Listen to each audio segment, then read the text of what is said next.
സ്വർഗഭവനം ഒരുക്കിയതിൽ വേഗമെന്നെ ചേർപ്പാനെന്റെ പ്രിയൻ വന്നിടും.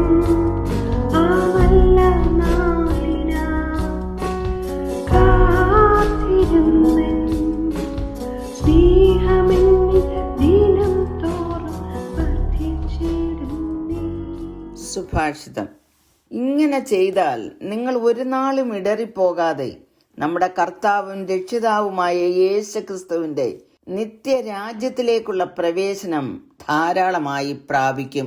And you will receive a rich welcome into the eternal kingdom of our Lord and saviour Jesus Christ. കർത്താവിൽ വിശ്വസിക്കുന്ന എല്ലാ വിശ്വാസികളുടെയും പരമമായ ലക്ഷ്യം യേശുക്രിസ്തുവിന്റെ നിത്യരാജ്യം പ്രാപിക്കുക എന്നുള്ളതാകുന്നു.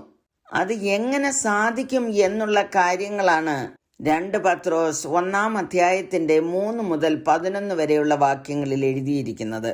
ദൈവം തന്റെ മഹത്വത്താലും പരിജ്ഞാനത്താലും മനുഷ്യവർഗത്തിന്റെ രക്ഷയ്ക്കായി നൽകിയിരിക്കുന്ന ദാനങ്ങളെ അനുസ്മരിപ്പിക്കുകയും അത് എങ്ങനെ അനുഭവിക്കാമെന്ന് ഉപദേശിക്കുകയും ചെയ്യുകയാണ് ഈ വാക്യങ്ങളിൽ. 3 വാക്യത്തിൽ തന്റെ മഹത്വത്താലും വീര്യത്താലും നമ്മെ വിളിച്ചവന്റെ പരിജ്ഞാനത്താൽ അവന്റെ ദിവ്യശക്തി ജീവനും ഭക്തിക്കും വേണ്ടിയതൊക്കെയും നമുക്ക് ദാനം ചെയ്തിരിക്കുന്നുവല്ലോ എന്നെഴുതിയിരിക്കുന്നു. നിത്യരാജ്യത്തിലേക്ക് പ്രവേശിക്കുന്നതിന് വേണ്ടി ദൈവം നമ്മെ വിളിച്ചിരിക്കുകയാണ്. ആ വിളി വിശ്വാസത്താൽ നാം സ്വീകരിക്കുമ്പോഴാണ് രക്ഷ എന്ന ദാനം നമുക്ക് ലഭിക്കുന്നത്. വിശ്വാസത്തിലൂടെ രക്ഷാദാനം ലഭിച്ചത് നമ്മുടെ നീതി കൊണ്ടോ സൽപ്രവർത്തികൾ കൊണ്ടോ അല്ല, മറിച്ച് നമ്മുടെ ദൈവത്തിന്റെയും രക്ഷകനായ യേശുക്രിസ്തുവിന്റെയും നീതി കൊണ്ടാണ്. യേശുക്രിസ്തുവിൽ വിശ്വസിക്കുന്നതിലൂടെ നമ്മുടെ പാപങ്ങളെക്കുറിച്ച് ആത്മാർത്ഥമായി നാം അനുദപിക്കുകയും വ്യക്തിപരമായി യേശുവിനെ രക്ഷകനും കർത്താവുമായി അംഗീകരിക്കുകയും ചെയ്യുന്നു.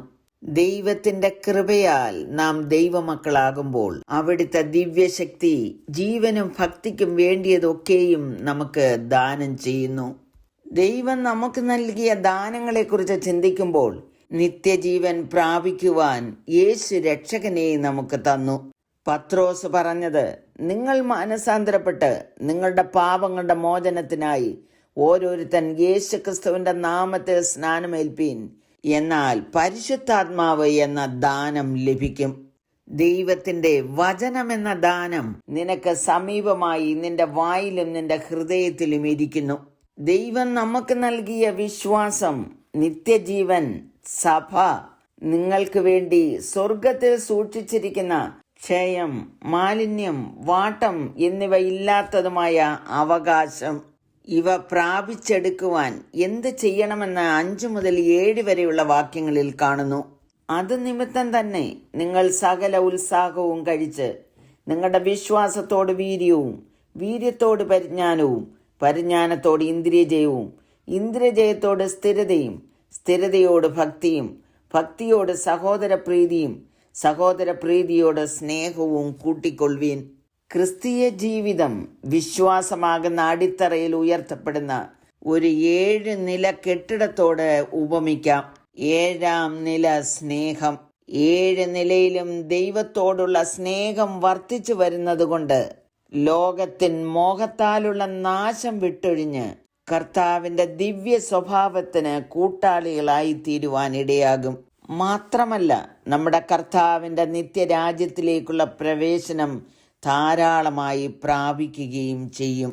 നമ്മുടെ വിളിയും തെരഞ്ഞെടുപ്പും ഉറപ്പാക്കിക്കൊണ്ട് ഈ ദിവ്യ സ്വഭാവത്തിന് കൂട്ടാളികളായി കർത്താവിന്റെ നിത്യരാജ്യത്തിൽ പ്രവേശിക്കുവാൻ എല്ലാവർക്കും ഇടയാകേണ്ടതിന് പ്രാർത്ഥിക്കാം. കരുണയുള്ള പിതാവേ, അവിടുന്ന് ഞങ്ങൾക്ക് വേണ്ടി ഒരുക്കി വച്ചിരിക്കുന്ന നിത്യരാജ്യം അവകാശമാക്കുവാൻ ഇടയാകേണ്ടതിന് അവിടുത്തെ ദിവ്യ സ്വഭാവത്തിന് അനുരൂപമായി ജീവിക്കുവാൻ കൃപ ചെയ്യണമേ എന്ന് യേശുക്രിസ്തുവിന്റെ നാമത്തിൽ അപേക്ഷിക്കുന്നു. കേൾക്കണമേ. ആമേൻ.